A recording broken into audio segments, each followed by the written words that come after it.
আসসালামু আলাইকুম। আমি এখন রান্না করবো চিংড়ি মাছ দিয়ে লাউ। প্রথমে আমি পরিমাণ মতো তেল দিয়ে দেবো, পেঁয়াজ কুচি।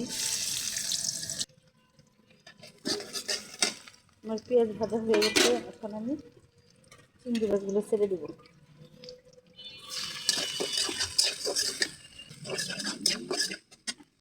এখন আমি কাঁচামরিচ দিয়ে দিব,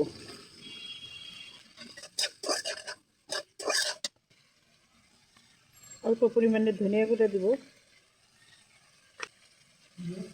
হলুদ।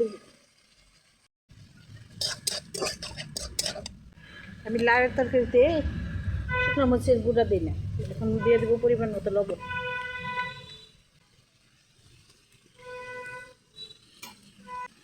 হালকা পানি দিয়ে মশলাটা ভালো করে কষি নেব।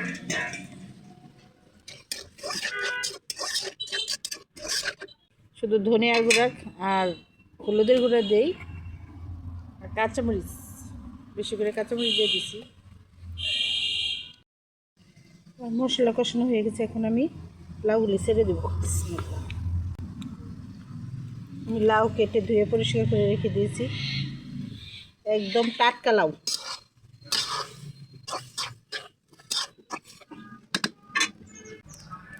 আমি 4-5টা কাঁচামরিচ দিয়ে দিছি।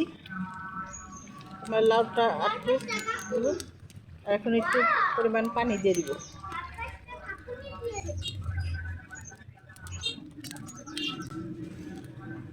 লাউ সিদ্ধ হয়ে গেছে, ভালো করে ঢেকে রাখবো। এখন আমি ধনিয়া পাতা দিয়ে দিব।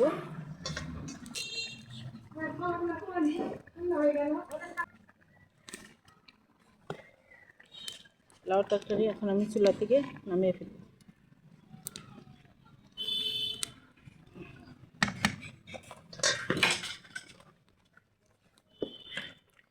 রেডি হয়ে গেল আমার লাউ তরকারি, এখন আমি নামিয়ে ফেলবো চুলা থেকে।